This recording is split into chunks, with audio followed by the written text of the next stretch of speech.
విధంగా దిగజారిందో ఒక్కసారి ఆలోచించాల్సిన అవసరం ఉంది. మొన్నటిదాకా 10 సంవత్సరాలు బీఆర్ఎస్ పార్టీ పాలన, 2.5 సంవత్సరాలు కాంగ్రెస్ పార్టీ పాలన. బీఆర్ఎస్ పార్టీ పాలనలో పేన మీద ఉన్నట్టు ప్రజలు భావించారు.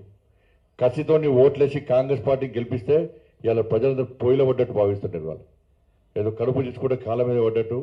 ఇవాళ తెలంగాణ రాష్ట్ర ప్రజల పరిస్థితి ఇవాళ కుక్కర్ చెప్పిన విస్తరగా మారిన విషయం వాస్తవం.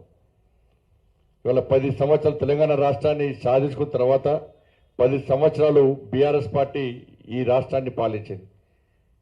కేవలం ఒక కుటుంబము ఆదాయం పెరిగింది తప్ప ఏదో చీమలు పెట్టిన పుట్టలో పాము జొరినట్టు కేసీఆర్ కుటుంబం ఇలా తెలంగాణలో జొర్రి ఉద్యమకారుల రూపంలో ఇలా తెలంగాణలో జొర్రి ఇవాళ తెలంగాణ రాష్ట్రాన్ని ఏ విధంగా దోసుకున్నారు, ఏ విధంగా లక్షల కోట్ల ఆస్తులు సంపాదించుకున్నారో ఇవాళ తెలంగాణ రాష్ట్ర సమాజం ఆలోచించాల్సిన అవసరం ఉంది.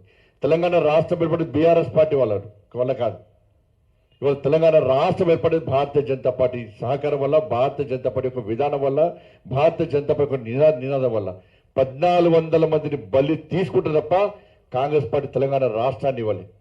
1400 బలి తీసుకున్న సందర్భంలో ఇవాళ సుష్మా స్వరాజ్ గారు పార్లమెంట్ సాక్షిగా మీరు తెలంగాణ ఇస్తారా, లేకుంటే మేమే ప్రైవేట్ బిల్ పెడతాం, లేకుంటే మేమే తెలంగాణ రాష్ట్రాన్ని సాధించుకుంటామని చెప్పి సుష్మా స్వరాజ్ గారు హెచ్చరిస్తే తప్ప కాంగ్రెస్ పార్టీ తెలంగాణ ఇచ్చిన విషయం సందర్భం కాదన్న విషయాన్ని ఒకసారి తెలంగాణ సమాజం గుర్తుంచుకోవాలి. తెలంగాణ రాష్ట్ర ఏర్పాటు కోసం భారతీయ జనతా పార్టీ కార్యకర్తలందరూ కూడా గల్లీ నుంచి ఢిల్లీ వరకు కూడా అనేక ఉద్యమాలు చేసిన విషయాన్ని ఇవాళ తెలంగాణ సమాజం మర్చిపోద్దని చెప్పి సందర్భంగా తెలియజేస్తున్నాను.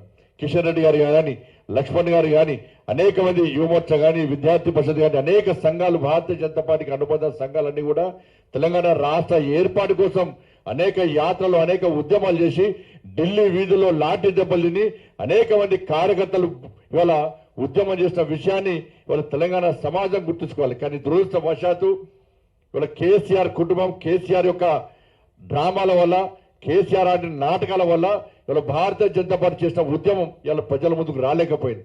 కానీ నిజంగా ఉద్యమం చేసింది భారతీయ జనతా పార్టీ. నిజంగా తెలంగాణ రాష్ట్ర ఏర్పాటులో ప్రధాన భూమిక పోషించింది ఇలా భారతీయ జనతా పార్టీ తప్ప బీఆర్ఎస్ పార్టీ తెలంగాణ రాష్ట్ర ఉద్యమంలో ఎలాంటి ప్రభావం లేని విషయాన్ని గుర్తుంచుకోవాలి. తెలంగాణ రాష్ట్ర బిల్లు పెట్టిన సందర్భంలో ఆ రోజు పార్లమెంటు సభ్యునిగా ఉన్న కేసీఆర్ అనే వ్యక్తి పార్లమెంటు రాకుండా ఇలా ఫామ్ హౌస్ గా పరిమితమైన విషయాన్ని ఒక్కసారి తెలంగాణ సమాజం గుర్తుంచుకోవాలి. తెలంగాణ ఉద్యమ సమయంలో పార్లమెంట్ లో జరుగుతున్న ఉద్యమంలో కానీ, పార్లమెంట్ లో బిల్లు ప్రవేశపెట్టినప్పుడు కానీ ఏ రోజు చర్చలో కేసీఆర్ పాల్గొనలేని విషయాన్ని ఒక్కసారి గుర్తుంచుకోవాలి. దొంగ దీక్షలు చేసి ఇవాళ ప్రజలను నమ్మించి మోసం చేసి కేవలం కేసీఆర్ కుటుంబం లాభపడ్డది. ఇలా అధికారంలోకి వచ్చిన తర్వాత ఏ ఒక్క హామీని నెరవేర్చకుండా తెలంగాణ రాష్ట్ర ఆర్థిక పరిస్థితి ఏ విధంగా దివాలా తీసిందో తెలంగాణ సమాజం గుర్తుంచుకోవాలి. ఇవాళ బీఆర్ఎస్ పార్టీ ఆ విధంగా చేసిందని చెప్పి కసితోని ఇవాళ కాంగ్రెస్ పార్టీకి ఓటేస్తే ఇవాళ కాంగ్రెస్ పార్టీ తెలంగాణ రాష్ట్రాన్ని ఏ విధంగా దోచుకుంటుందో ఒక్కసారి ఆలోచించాలి.